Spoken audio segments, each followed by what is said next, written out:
So there was a simple question somewhere on a forum that I accidentally saw. And the question was, what is the difference in between witchcraft, the occult, and basically mysticism?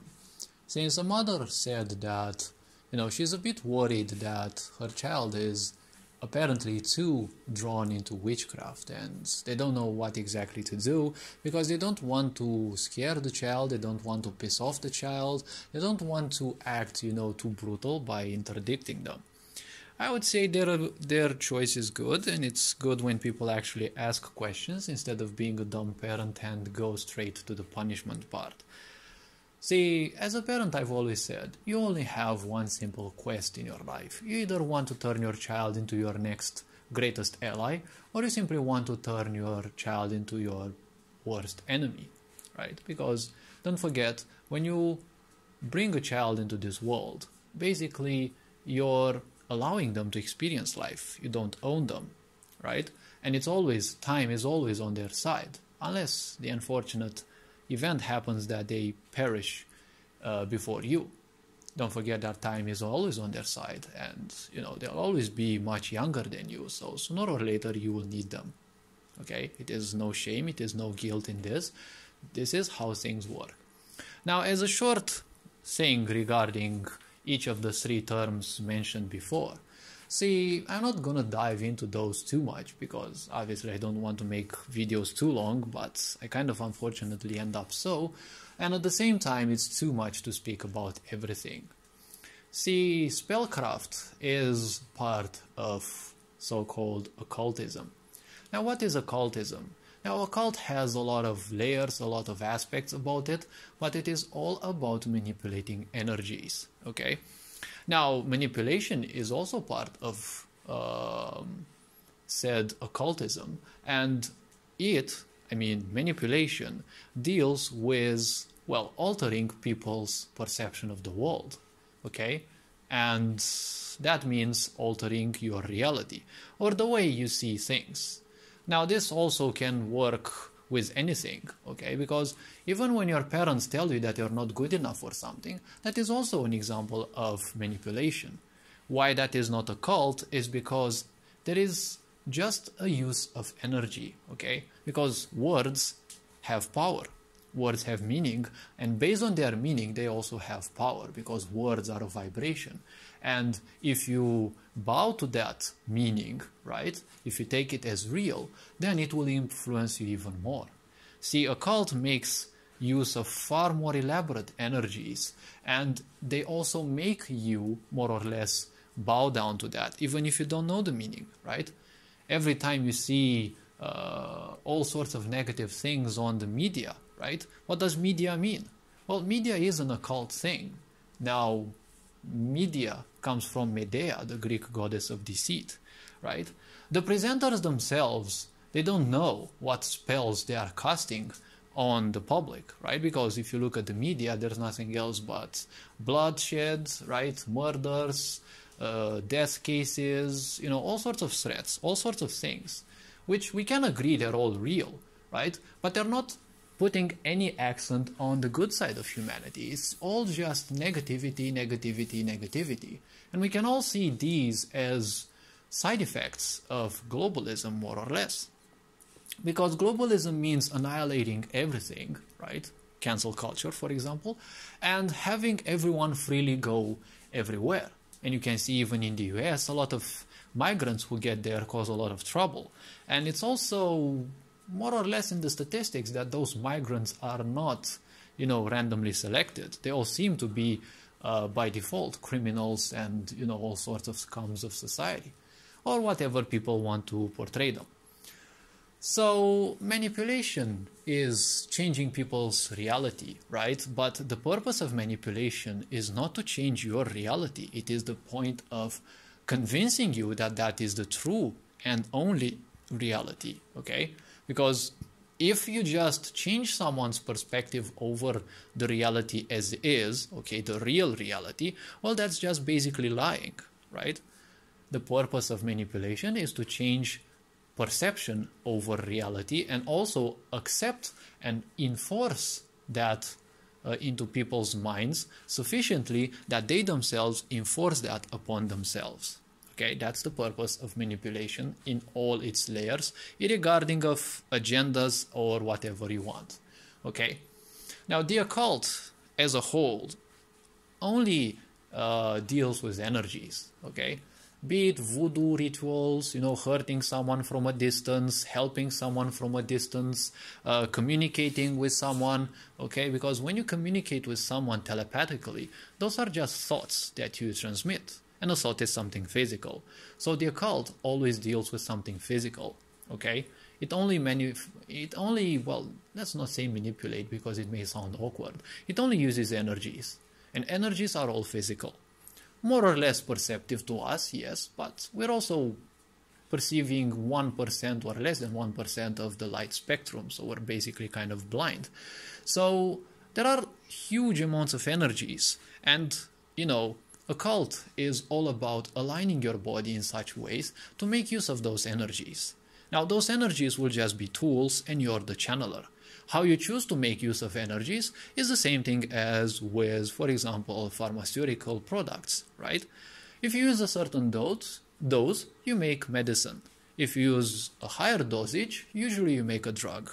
And, well, beyond that, it can also become lethal, right? Not that drugs aren't lethal, but usually they are administered in small doses, which kind of only cause, panic. When it comes to mysticism, mysticism is the exact opposite. See, mysticism sees and seeks to see everything which is beyond the, well, physical dimensions. Because through occult, you already kind of, get to see the dimensions of life, more or less. Not all of them, but that's basically your objective.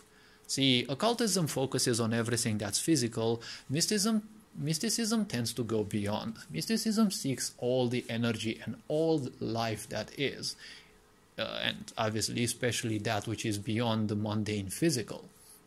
See, that's what a mystic basically is.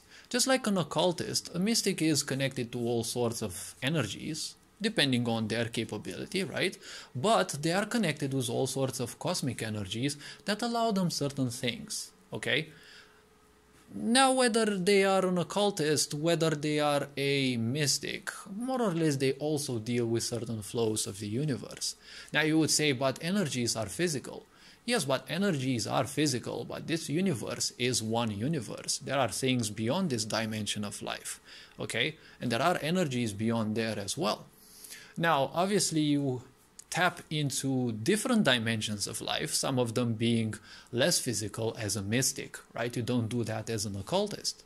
Now, witchcraft. Witchcraft is something that has been done on people for a long time, because a lot of witchcraft you can see now is kind of portrayed on people. It is actually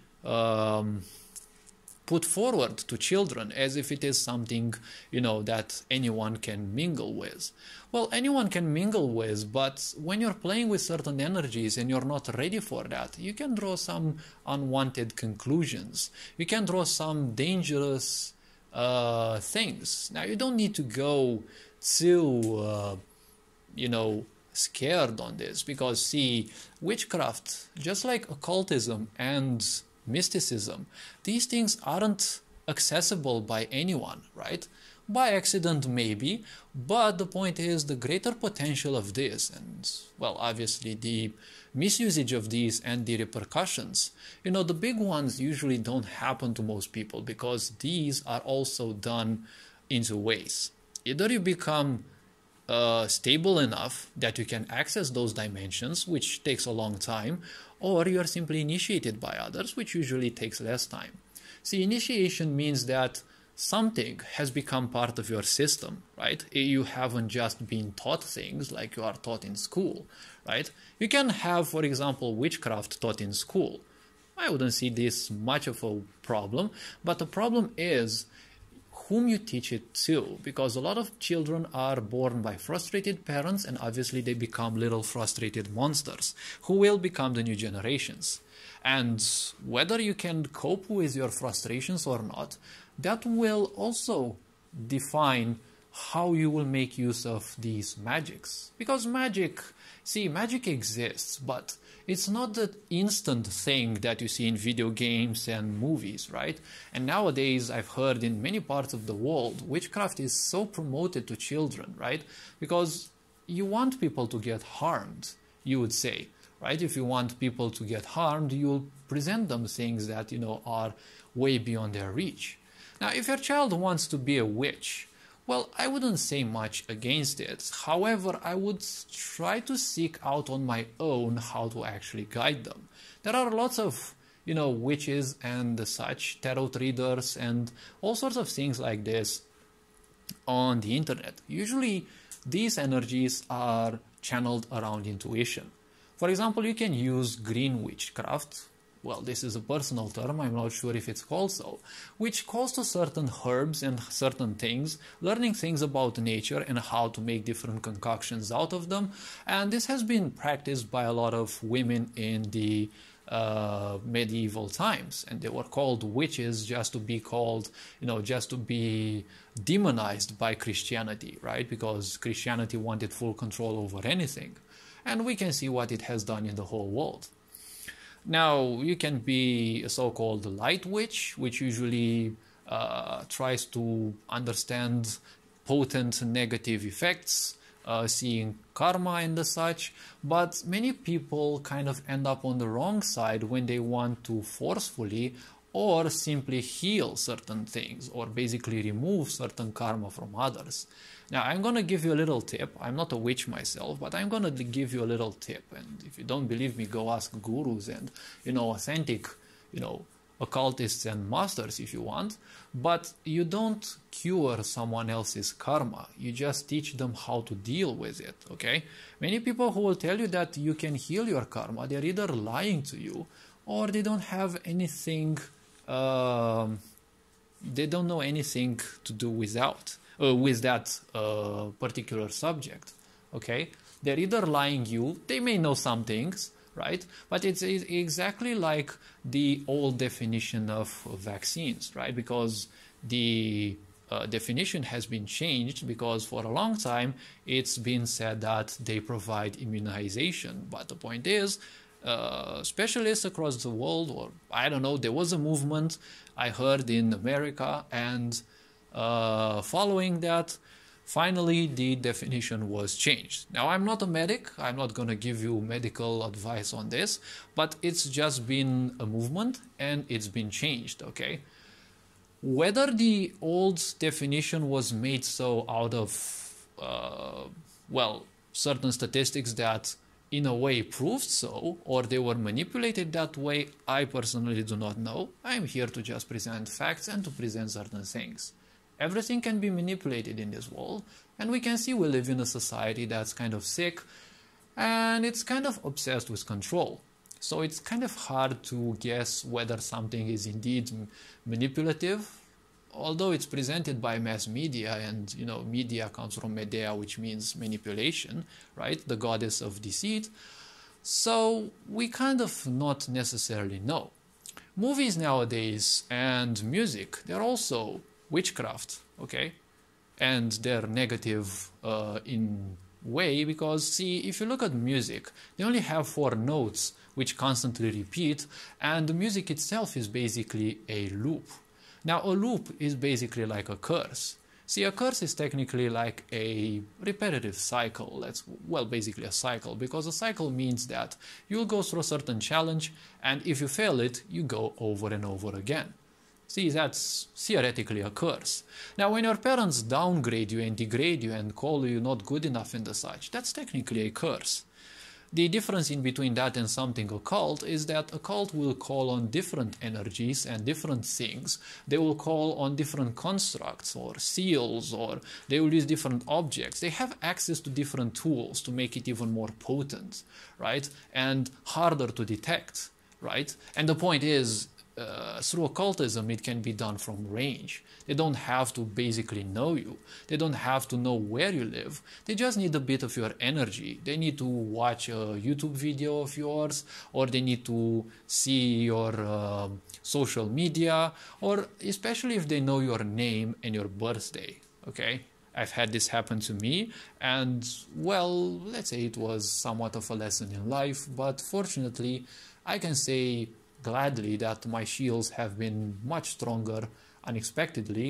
I wasn't expecting things like that to happen, but I'm not gonna give details on this. My experiences are my own, and well, it's the simple fact that, well, the person who tried those things on me simply failed to do so, and I was sensitive enough to actually observe that something was being done on me. So this is kind of what I've been interested in saying. If your child wants to do things like that, try to present them as something funny, as something childish, and make sure that you take some note. Don't be brutish about it. Take some note of what books they're kind of reading, and as well as what they're also reading about the internet. Maybe they want to, maybe it's just a passing phase, okay, in which they want to use some stones, they want to have, you know, some fun a bit, because children are curious and you don't need to punish them for trying something different. Even if they have a wand or a baguette, whatever you call it, right, and things like that, if they're not initiated, usually they won't make much of a trouble, right? Their karma in their life will usually be much more of a struggle than, you know, some little spells they might actually say, you know, some little words that usually don't have much meaning. See, in order for a spell to be powerful, you need to have a lot of conviction in the other people's eyes, right? Because a child will be cursed by a parent's, you know, degrading, because the child has full trust in their parent, right? That's the point. If they're just playing around with certain things, it's not much of a thing. Obviously, you'd want your child to be very calm when they do that, because it's much easier to throw negativity around and you don't know what energies might be spewed. And when you use occultism for negative practices, that's usually, as of what I heard, the most horrible kind of karma that you can make. And again, children are hard to control emotionally, but it might be just a passing phase. At the same time, you don't know, because a lot of this also happens intuitively. Intuition is hard to understand because, well, it's impossible to understand because it bypasses the mind. That's why we call intuition has no logics. So maybe your child may be a good fortune teller or a good tarot reader. There is money to make out of this, and, well, especially if it is done genuinely and not by lying.